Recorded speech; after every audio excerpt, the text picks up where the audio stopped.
this video, I'm going to be testing Revit LT. If you're interested in a way cheaper alternative to Revit, but you still want Revit because it's the best, well, you're at the right place. Let's go. Now quickly, before I jump into Revit, I would just like to ask you to check out my website, balkanarchitect.com. I'm going to link it up in the cards above and then also down in the description of this video.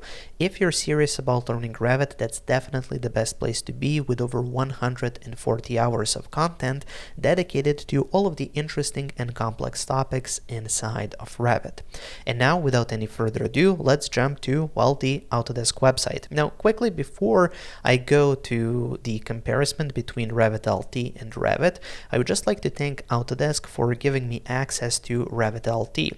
Now, if you don't know, you can purchase Revit online, obviously, but in certain countries, in certain areas, you can only purchase Revit or any Autodesk product through a reseller.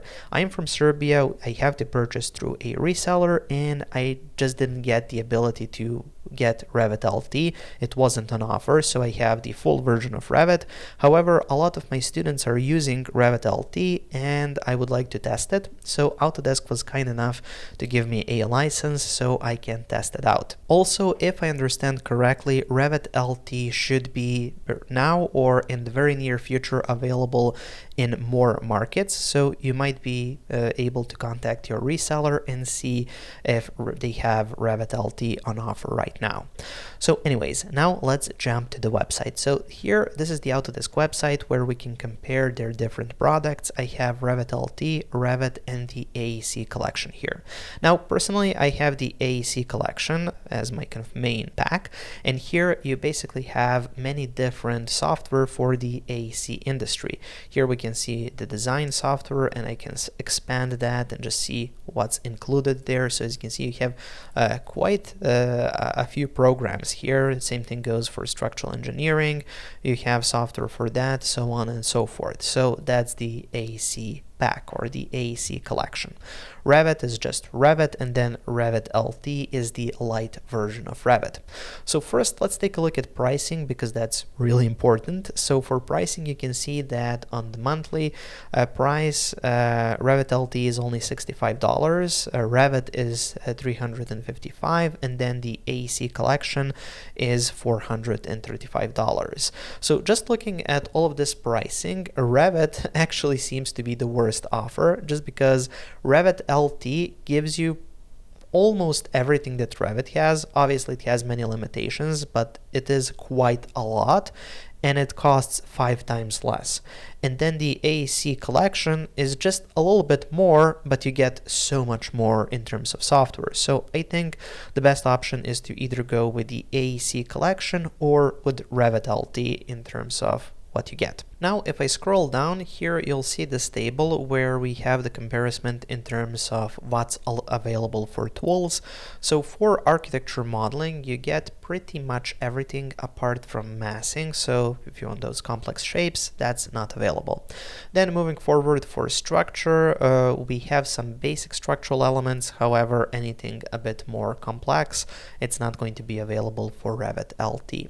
For MEP, you get nothing. For construction modeling, so that's parts and assemblies, this is really useful, it's not available.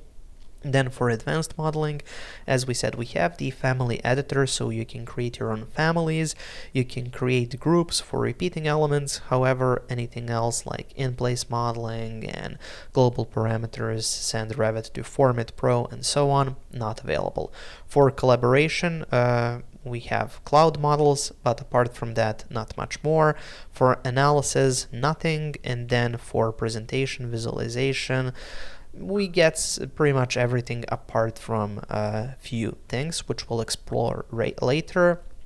For support, we get pretty much everything, and then user interface, almost everything, documentation.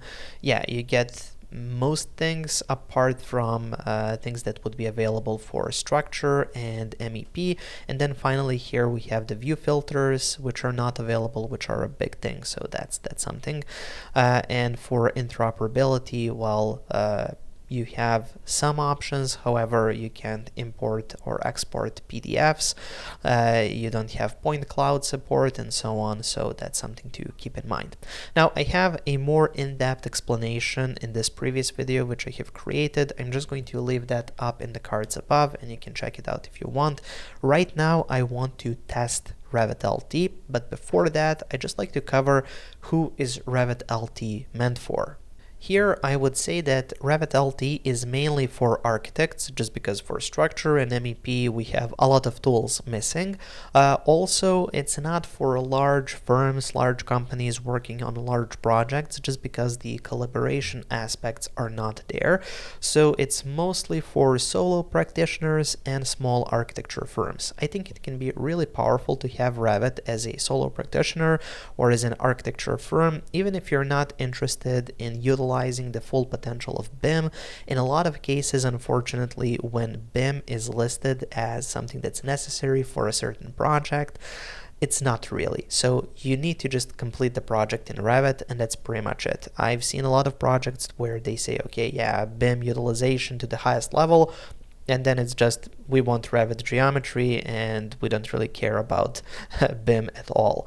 So as an architect, it's really nice to have the ability to work on projects like this. Also, if you're learning, paying for the full version of Revit is really expensive. So if you just want to learn the basics, just so you can get a job or you can start working as a solo practitioner in Revit, it's really useful to have this as a cheaper alternative. It can take a lot of time to learn Revit, so the 30-day free trial is definitely not going to be enough. So if you're learning, Revit LT might be the best option for you. And the most important thing is, at any point, once your skill set gets you to a point where Revit LT isn't enough, usually you can earn enough to justify a purchase of the full version of Revit or the AEC collection. Okay, so now let's jump into Revit. And here we are in Revit, and this is actually the full version of Revit. The reason why I chose this is I want to set up a project that has all of those things that are not supported in Revit LT, and then open it up in Revit LT and just see what happens. So here we have a project. We have some slanted columns which are not supported in Revit LT. Here I have just a basic wall, but on that wall I have placed a decal of Bjarke Ingels. Who else? Decals are also not supported. Then here I have this in-place family. I've modeled this as a floor, so we have that. Then this is basically some massing. So if I go here to massing and site, turn on show mass. Here you can see we have this mass, we have this wall applied to that mass, so that's also something that's not supported. And then here we have a beam system, so framing, beam system, this isn't supported as well. So now let's close out of this project. I'm going to save changes, and then let's minimize Revit and open up Revit LT, and then I have that same project here, so I'm just going to open it up and let's see what happens. So surprisingly, pretty much everything came in apart from mass, so I cannot really see that in-place mass which was in the project. On the site tab, well, you can see it's a site tab. It's no longer a massing and site tab, so we don't have the show mass button. And also if I go to the visibility graphics overrides and search for mass, well, we don't have a mass visibility parameter to turn on. So masses are definitely not something that's going to be available for working in Revit LT. However, I'm really surprised and I'm happy with the fact that it brought in this wall, which was essentially applied to that mass. Now, I find this really useful because, yeah, you don't have the massing capability. However, in certain projects, you might need a mass for just a little thing, and it doesn't really make sense to get the full version of Revit.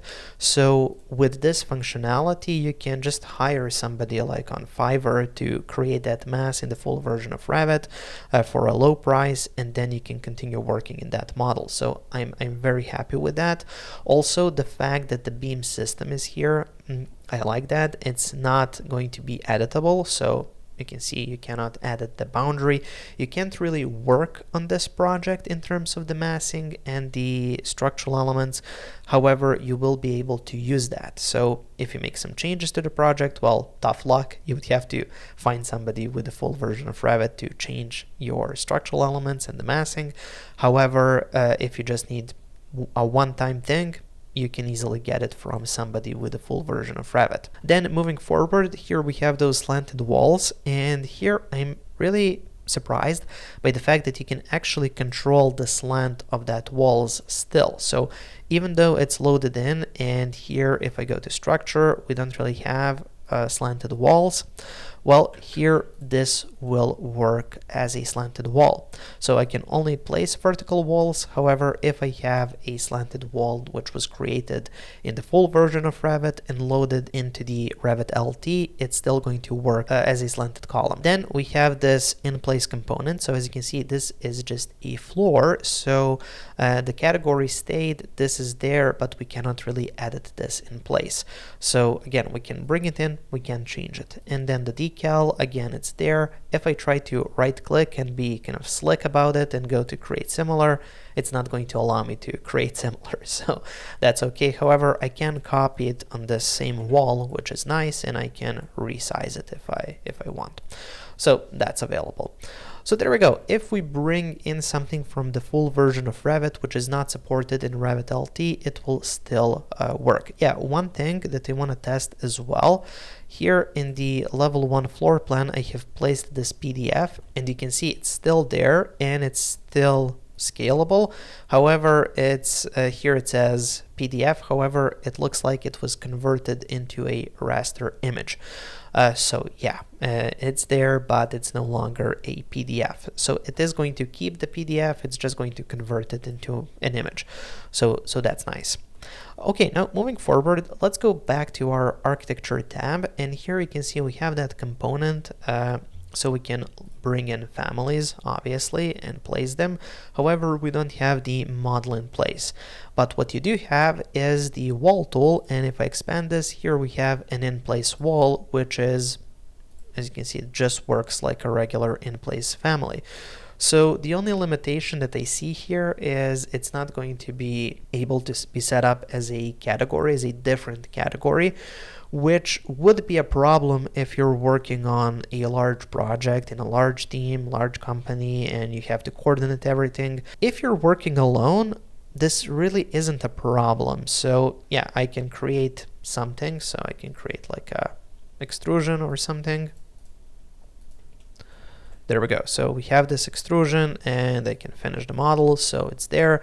Now this is going to be called walls. However, I can edit a comment parameter or something like that, and I can use this to filter down a wall schedule to only show this if I need to schedule it or something like that. So yeah, you can kind of get around the in-place component element, but yeah, it's only going to work in a really small team or as a solo practitioner. Working on a larger project, this will definitely give you big issues. Now, overall, I don't want to concentrate only on what Revit LT doesn't have, because it offers so much.